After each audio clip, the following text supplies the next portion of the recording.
Welcome to Loremen, a podcast about local legends and obscure curiosities from days of yore, with me, Alasdair Beckett-King. And me, James Shakeshaft. And in this episode, a whole crematorium full of lorefolk. Yeah, we gathered them. In a creepy location. Slap bang in the centre of a cemetery. In West Norwood Cemetery for tales of subterranean horror, charnel house mystery, and, yes, tunnels. Many a tunnel. So many tunnels. James tells the fascinating tale of the tunnelling 5th Earl of Portland. What was his name, James? William John Cavendish Scott Bentink. Close. Don't forget the tink. It's Loremen Live at West Norwood Cemetery.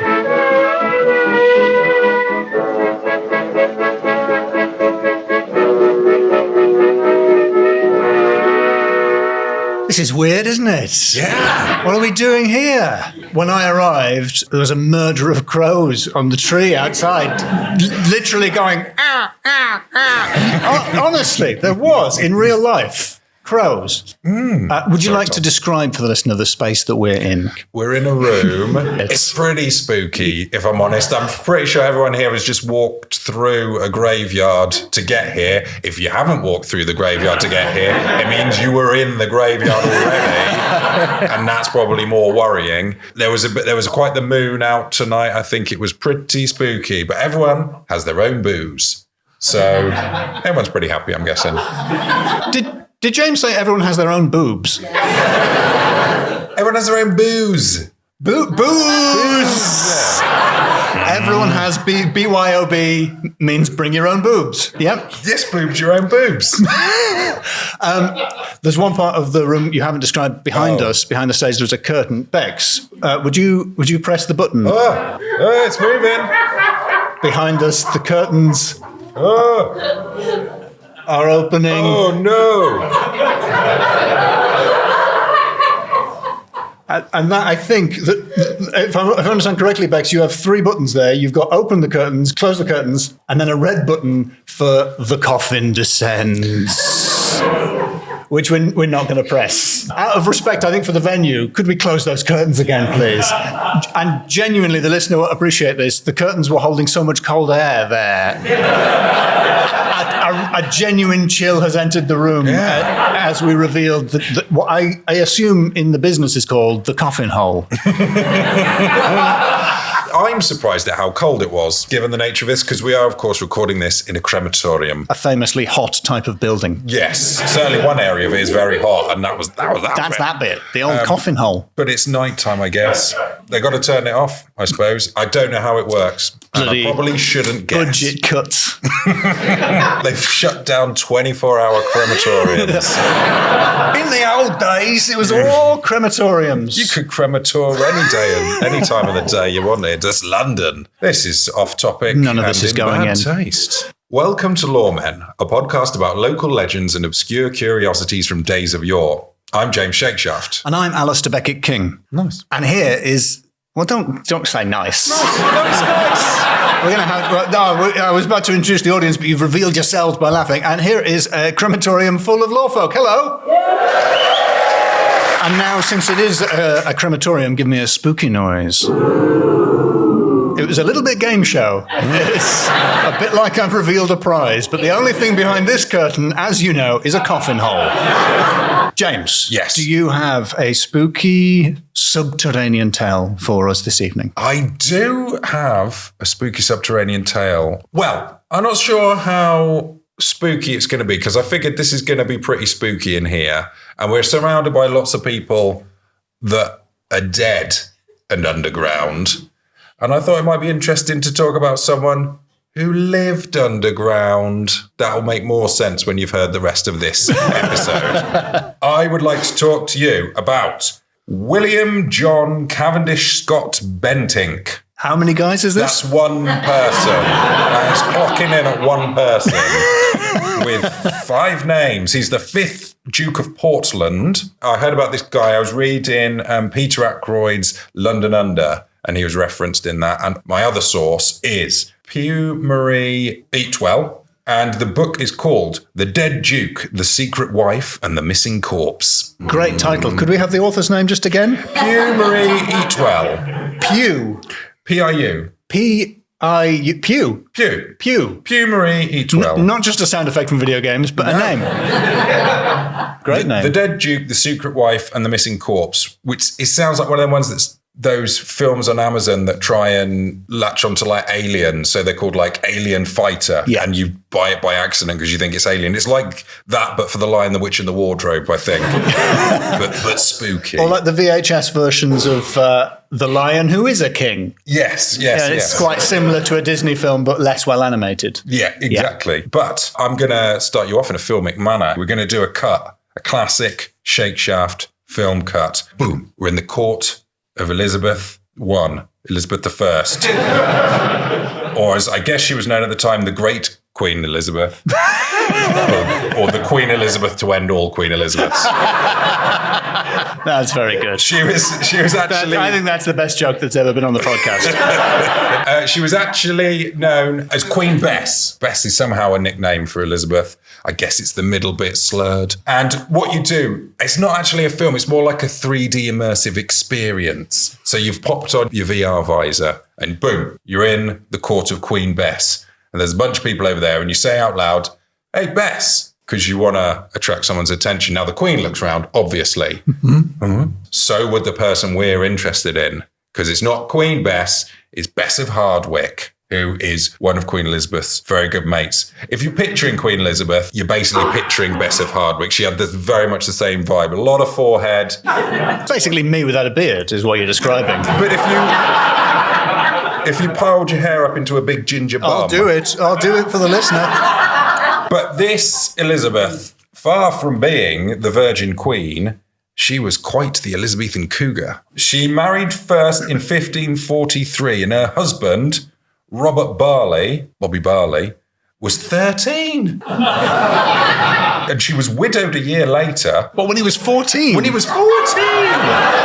And she was, at youngest, she could have been 16, but she more likely was around 22, 23. And she married 4 times during her life and amassing quite a considerable wealth. And she went round buying up and renovating a lot of the big houses in the sort of Midlands, north of England. So your Chatsworths. That was hers for a bit. And she did like one of the big rebuilds on it. Also, Hardwick Old Hall, which you might be thinking at the time, they just called it Hardwick Hall. But no, it's Hardwick Old Hall because they started building a new hall before they'd even finished building the old hall. That's annoying for the people working on the old hall. Then they finished it. It's now in ruins, which is also annoying. Wow. And she also made Welbeck Abbey, which we will come to later. I did do a little bit of ghost story hunting for Hardwick Old Hall and... breaking news. On the 16th of February 2023. Breaking news from over a year ago. Sorry, someone sent this news to you on a ticker tape in 2023? Yes. Okay. So a chap, Willie Mitch, was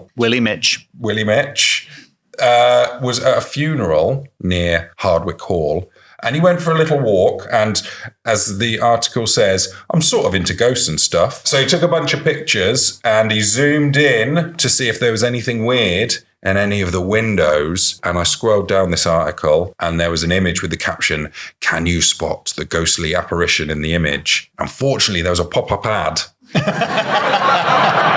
Over and when they got a really little X to get rid of it, and I basically clicked on the ad 3 times. So what I did see when I eventually got rid of it was just classic pareidolia. It was just a bit of a shadow. But now the internet really thinks that I am interested in ghost hunting singles in the Derbyshire area.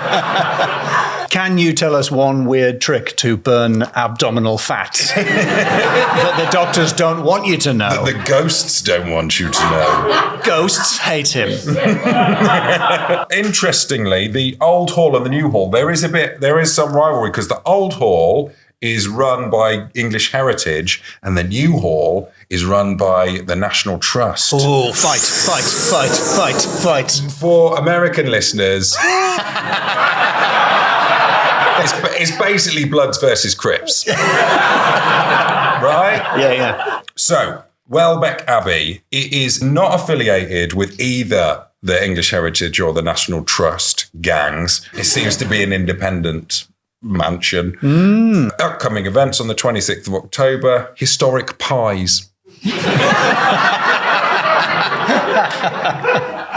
That should get him in, yeah. That's my kind of history. Yeah. And if you were to go there in the past, you got your VR headset on again, and you go in there and you're in your carriage and you're riding from nearby Worksop station and you get through the gates and you get to the gatehouse, then you'd plunge into a massive tunnel and go along this tunnel all the way to the big house, to the driveway of the Abbey. And we will find out more about that later. Well done, James, for part one of the story. Part one. Now, since we are in West Norwood Cemetery, I would like to go underground and dig into the cemeteries of London a little bit. I'd like to tell you a little bit about the Necropolis Railway. So we're in West Norwood Cemetery. This is, I think, the southernmost of the Magnificent Seven, the 7 great cemeteries, built almost in a perfect circle around central London. And they were built in the 19th century to deal with the city's unstoppable dying habits. People were dying left, right, and centre. What? And it was getting to be too much. Okay, this is going to be so gruesome. I don't know if it's going to make it into the edit. Oh, but are we okay with that? Yeah. Gird your loins. Gravediggers in central loins should not be involved here at all. Although, actually, maybe they will.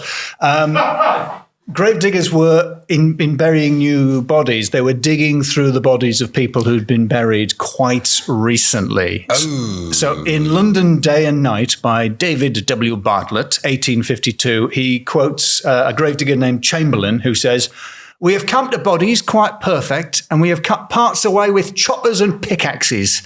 During the time I was at this work, the flesh has been cut up in pieces and thrown up behind boards, which are placed to keep the ground up where the mourners are standing. And when time mourners are gone, this flesh has been thrown in and jammed down, and the coffins taken away and burnt." It gets worse. What? That was a light one to get you in the mood for the next one. What?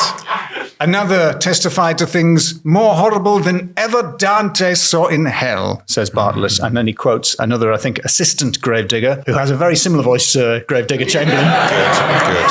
"One day," they grew up in the same street, "one day I was trying the length of a grave to see if it was long and wide enough." And my understanding from the context is that means he got into and lay down. That being the only way to know if a grave is big enough for a body. You got to get in that grave. That's a good little life hack, though. Quick life hack. Find out if something is body sized by getting in. What grave diggers don't want you to know.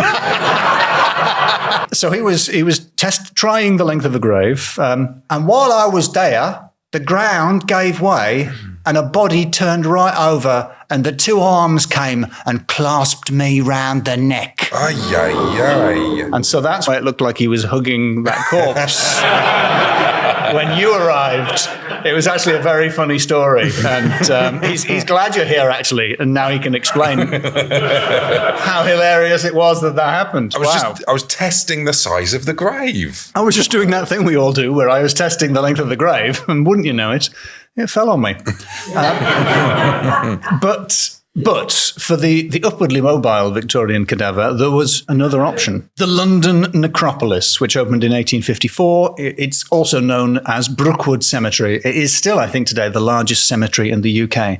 But it's 23 miles away from central London. It's near Woking. What if I die on the Tottenham Court Road? I don't know. What if I die on the Old Kent Road? The traffic's going to be awful, isn't it? Trying to get out of London. Absolutely, yeah. Horse-drawn hearse. Yeah. Little Oliver Twist walking very slowly in front.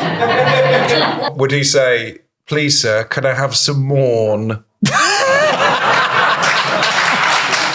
Almost a slow hand clap there. I think some people strongly disapproved of that. My source for this now is the BBC News article by Beth Ann Bell, and she explains that what you could do is you could get on the Necropolis Railroad, which ran from Cemetery Station near Waterloo, just south of the river, all the way out to Brentwood Cemetery. And you could get a ticket as a mourner, or you could get a coffin ticket if you were dead. Someone will get that for you. The trains were split up by religious denomination and class. So you could get first, second, or third class, but also if you were a conformist, you didn't have to be stuck with loads of non-conformist coffins in the next carriage, just sort of non-conforming the place up. You would only have people with your exact values dead in the next carriage. It's how we would all want to travel. A first-class funeral was £3. Ooh. A second-class funeral was £1. I don't know the price for the rubbish, the really bad, no gravestone funeral. But here's the thing. According to the BBC article, fares stayed the same for 85 years. So by the end of that, it was an incredibly cheap way to get to Woking. So if you were a little short on cash and you needed to get to Woking, you just had to dress in black and look sad. It was basically a goth discount. It ran for 87 years. Unfortunately, like a lot of West Norwood Cemetery, the track was destroyed during the Blitz in World War II. And to bring it back to the cemetery in which we are now, the blog Cemetery Club has a piece on the ghosts of West Norwood, which is actually not about real ghosts, but about the parts of this cemetery which were destroyed in bombing raids. So you can see black and white photographs and contemporary photographs showing the Gothic buildings that used to be here that were damaged, and the tombs and the monuments that have been destroyed. So that is the story of the Necropolis Railroad. So do you remember where we ended up with the story of William John Cavendish Scott Bentinck? I'm just going to call him WJCSB. It's not even catchy. He lived from 1800 to 1879. And do you remember that big tunnel that you got in with your VR headsets on earlier? One person, for the benefit of the tape, one person remembered that. So that was just the start, because WJCSB, or the 5th Duke of Portland, inherited the estate, the Welbeck Abbey estate, and he got to work improving it. He was constantly tinkering throughout his life, and when he died in 1879, the house appeared unchanged. Are you tinkering in there, WCSB? Are you tinkering in there? Constantly tinkering. That seemed calm enough on the surface, but underground was a different story. Burrowing, was he, James? He was burrowing. Are you burrowing down there? Well, he would not answer you. He would not like that. He was a very private man. He was very introverted. You could even say he was a recluse. He had a door on his bed so that people wouldn't know if he was in there or not. Are you tinkering there? I'd love to be able to slam the door of my bed. What for a really stroppy guy? That's ideal, isn't it? Good night, slam. Actually, it wasn't that unchanged. The house, almost all of the rooms had been completely stripped of furniture. Pictures, tapestries, whatnot had been stored elsewhere. Only the Duke's rooms were habitable. Every room was painted pink. Twist. I don't think any of us expected that. No one expected that. And you just had the parquet flooring and a commode in each room, and open to the room. No one expected that either, I don't think. You said pink and we all went, ooh, and then you said just sort of open bucket of poo, and we all went, no, thank you. And the parquet was very much the middle point, wasn't it? That was the point. We like parquet, but there's a lot of upkeep, especially with an open commode in every room. Exactly. Underneath all that actual house was over 15 miles of tunnels. Ooh. He was a burrower. He wanted to be underground. He didn't want to be around people. One day, a builder lifted his hat to him, instantly fired. Wow. It's like Tom Cruise. He's got a Tom Cruise vibe about him, actually. If he went out, this is not about Tom Cruise. He ventured out mainly by night, And when he did, he was It's preceded. about Tom Cruise. He was preceded by a lady servant carrying a lantern 37 meters ahead of him. But if he went out by daytime, he would wear 2 coats. And if it was cold, he could wear up to 6 overcoats.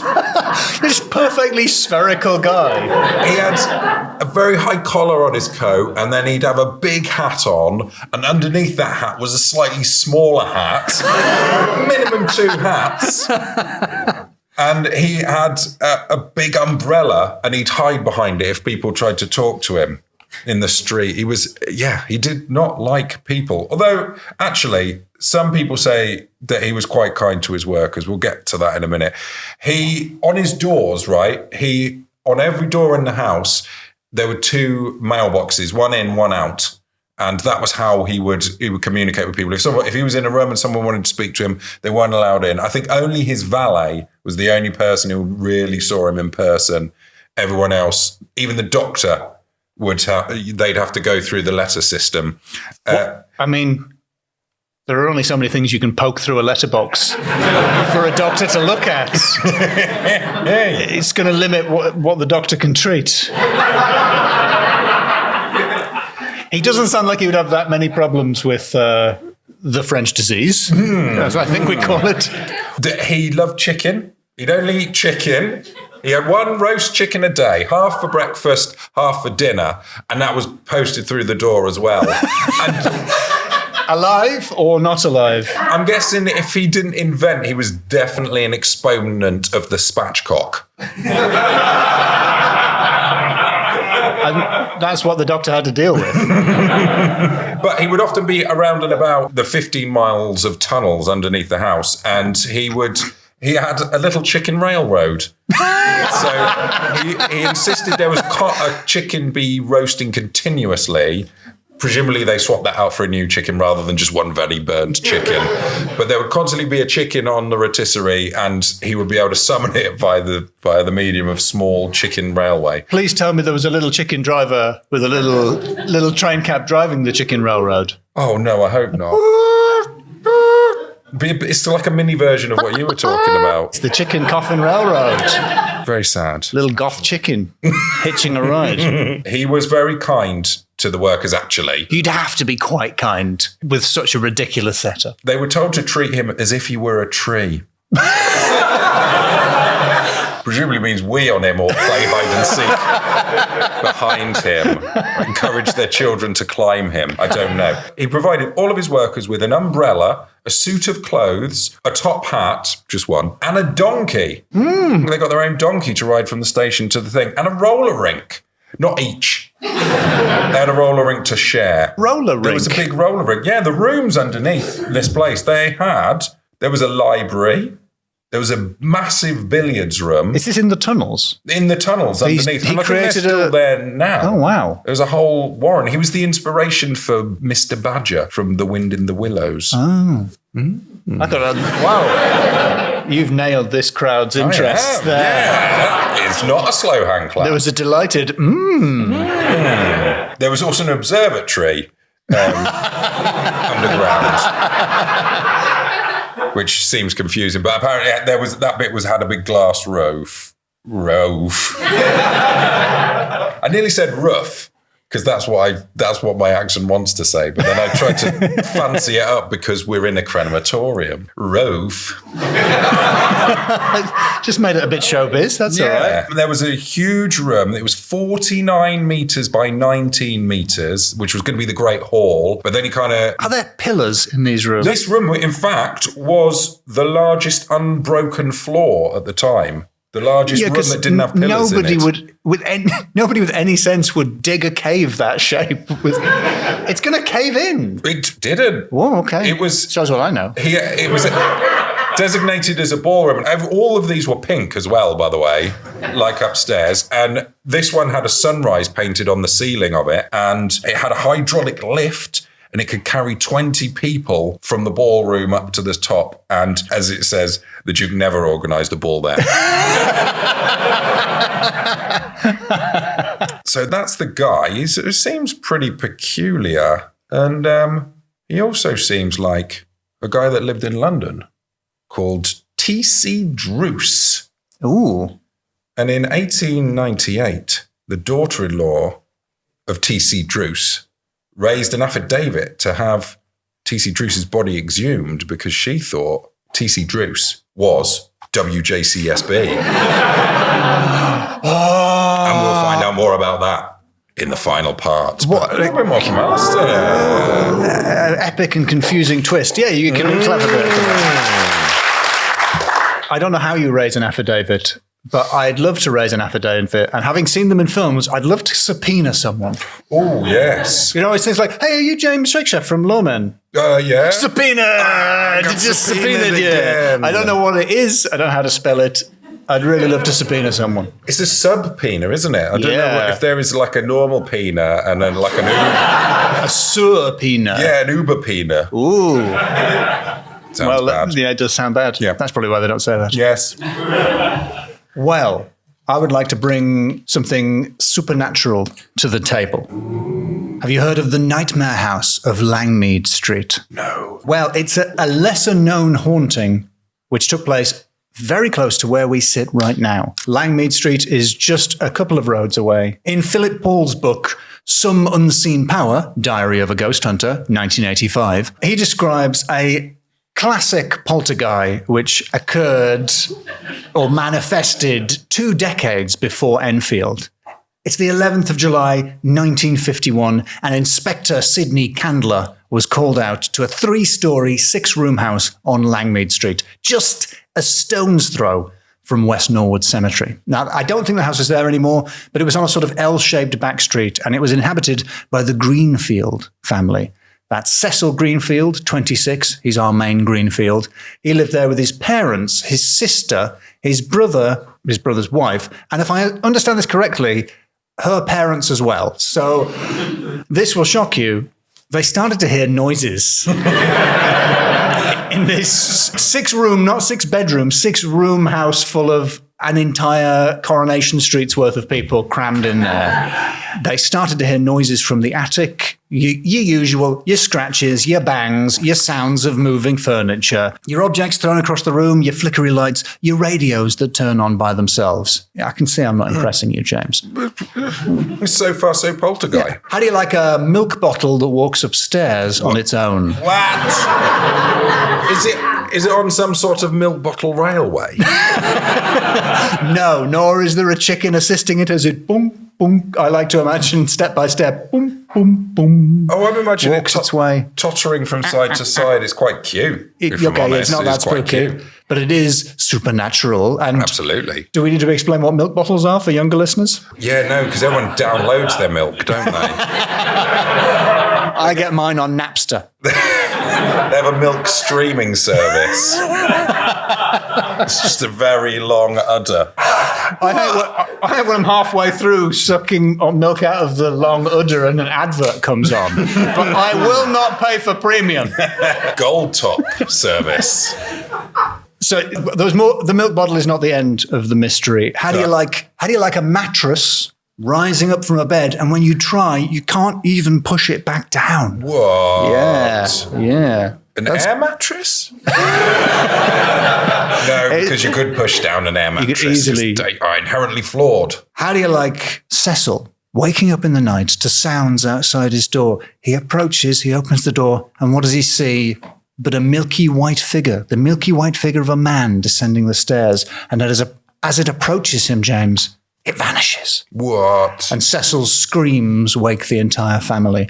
And it wasn't only Cecil who saw that figure, his younger sister Pat saw it too. Eventually, they called the police. And I think this is what dates this story the most. The police sent 8 constables. I tell you what, defund the 1950s police. That is 8 constables for a go. That's more than 1 constable per room. How incredible that it's like a silent movie, like they're chasing the ghost like it's Fatty Arbuckle waving a truncheon and blowing a whistle. The police investigated. They did experience some of the sounds, some of the moving objects. They found footprints in the attic, which they wiped away. The footprints, of course, were in friend of the show, dust. I thought you were going to say milk. Because also, what I like about the Milky story... steps in the attic. Well, because the milk went up the stairs a bottle and came down a man.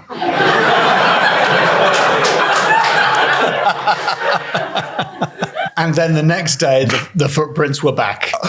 Yeah, I feel like James's brilliant thing just kind of ruined that spookiness a little bit. But anyway, the footprints came back. So maybe there was a person. Could have been powdered milk as well. Let's not rule that out. Let's not rule that out. I didn't realize how largely milk-related this story was. And there was some kind of code scratched into the wall, but unfortunately, the Internet Archive went down before I could write down what it was. But it was gibberish. Doesn't matter. It just said 2 pints red top. That would be terrible. No red top for me, thanks. I like the skimmed. We had it skimmed when I was a kid. I'm a vegan now, obviously. Why? Because I think milk is disgusting, and I don't like it. Well, then just have some water or white paint. Ghost is driving this family mad, reported the Aberdeen Evening Express. That being the only newspaper I could find that covered this. On the 16th of July of the same year. Apparently the family had had no sleep for 7 nights. And this story ends with a little bit of an anticlimax. The Greenfields had had enough. The constables didn't manage to arrest the ghosts. Even with 8 of them there. 8 constables to each pint of milk. 8 constables to a pint. What a great ratio. The family, they moved out. The Greenfields moved out. And the family that moved in, as this is often the case, didn't have that much trouble. They named the ghost Horace. So they seem to have found a way of dealing with it. But Inspector Candler, if you remember him, Sid Candler, could never explain what his men had experienced. And that is the story of the Nightmare House of Langmead Street. Lovely. Oh, thank you. So, back to WJCSB. Have to look it up every time. So, he was not seen by many people. He was someone who was very keen not to be seen by people. In fact... Old Burrowing Willie. Old Burrowing Willie. It's catchier than WCSB. Yeah, I can't remember that. Burrowing Willie. Yeah, Burrowing Willie. It's instantly there. Indelibly in your memory, Burrowing Willie. Oh, gosh. So, Burrowing Willie's big tunnel. Yes. Some people believed that there was a tunnel that led from the Abbey all the way to the local station so that he could travel there and then on to London in secret. And when he would go in his standard method to the station, it was via his carriage, which was locked up, all the curtains on the carriage always drawn. His carriage was lifted onto the goods truck of the train. He wouldn't even get out of it. Are we sure this isn't just his bed? Are we sure he isn't just shipping? Maybe. He locks himself in his bed and they just ship the bed. That would be a good way to travel.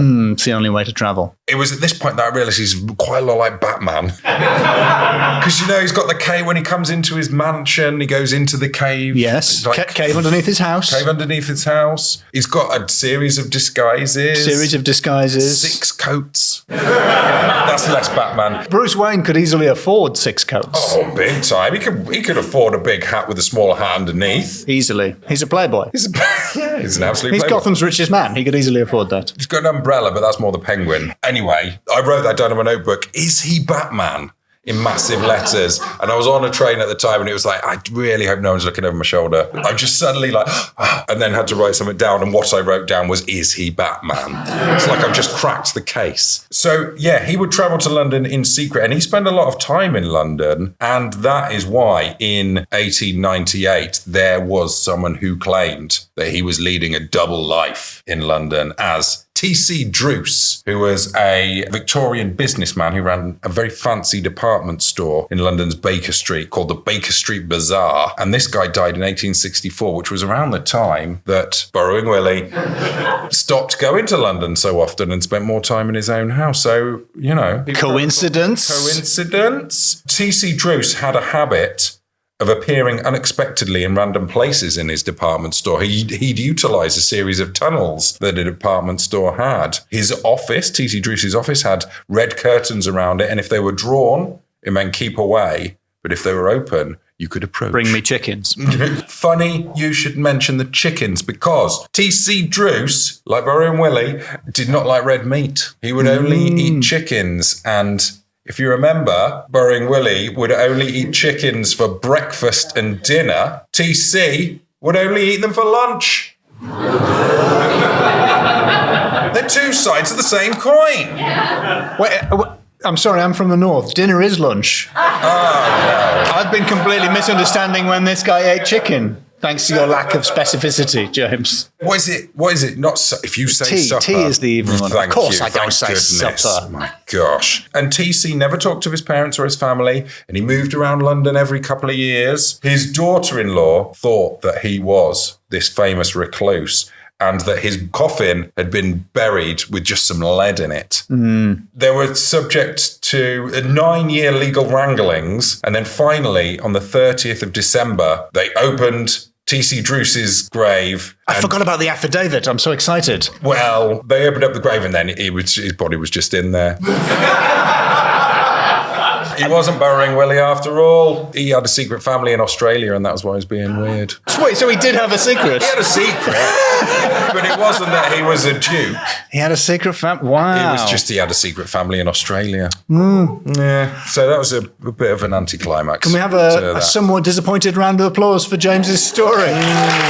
We're clapping, but we're shaking our heads. Yes. Well, those were our tales of horror, the subterranean world, and mysterious guys who turn out to just be bigamists.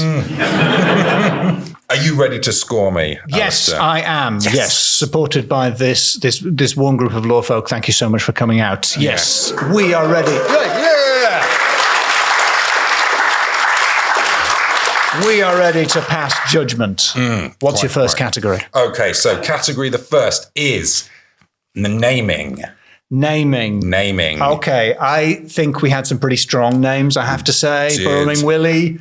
What was his name in full? William John Cavendish Scott Bentinck. Great. The 5th Duke of Portland. The 5th Duke of Portland. I mean, that guy's got more names than you could reasonably ask for. That's really good. By means of a spooky noise, could you let us know how well you think James fared in names? Is that a 5 amount of woo? I think that's maybe a 3. Is that a 3? A 3 of woo? That was a 3. 3 tops. He had 5 names just himself. Well, it's a 3, I'm afraid. The people have spoken. That guy's spoken.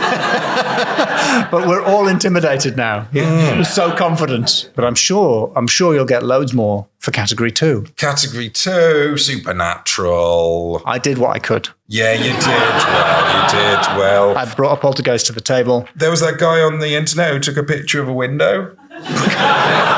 That's time. Explain that. By way of a really unimpressed noise, communicate what you think it is out of 5 for supernatural. Oh, that is... Oh, have you ever heard a one-ear one than that? No. It was the one-earest one in the world. Oh, that was... It's a cruel and merciless 1 out of 5 It was. for supernatural. Okay, then. So, third category. We're going to go with... I do want to go with coats. Because it's definite 6. Which is...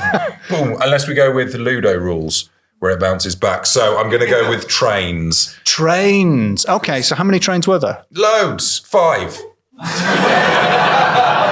You know I wasn't counting. The Necropolis Railway. Yes. We had the chicken railway. Little chicken The railway. little chicken railway. Yes. And the normal standard railway. Well, just the railways that exist in the world. Yeah. The guy that lifted his carriage on the train. Oh, yes. And that was it, actually. I think that was 3. all the... You wrote Batman on the train. I wrote down Batman when I was on train. Thank you. That is the weakest 4 we have ever had on the podcast. But I think it's a 4. Are we in agreement? Yeah. It's a 4 for trains. Yes.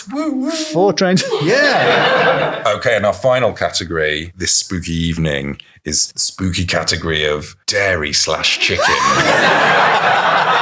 Or the dairy chicken, which is actually quite scary if you think about it too much. That is a very sneaky portmanteau category covering two things, cows and chickens. So Cows and chickens. we had the milk bottle. Yes. We had, I think, some kind of long cow's teat that comes to your house to deliver milk. Yes. Like broadband. That's re-offended some people over there who'd forgotten about it. There was powdered milk. Powdered milk, The potential footsteps made of powdered milk by the Milky White. The Milky White apparition ghost. that scared Norris, or whatever his name was. Yes, a substitute for Oscar. dust, powdered milk. And that's it. Well, you've covered dairy, but you haven't covered chickens. And of course, chickens. Of course, chickens. The chicken railroad. Very closely associated with dairy. Half in the morning, half in the dinner, and then a whole chicken for lunch. Chickens. He had a constant chicken, literally in rotation. Yep. He had the Napster of chickens. He's constantly downloading chickens to himself via the medium of trains and letterboxes. Clearly the audience doesn't remember Napster as fondly as we do. No. So, I know what noise? With your milkiest and chickeniest noises. It's like a moo cluck. Okay, I'm going to say people in these pews, they're sitting in pews. If you could moo and if you could cluck, I would like you to give the rating for, I think, a beautifully named category, chicken/dairy. Oh, I think the chickens have it. It's got to be a 5 out of 5. Yes. Thank you so much for coming out to West Norwood Cemetery for this really weird recording. It was so much fun. Thank you.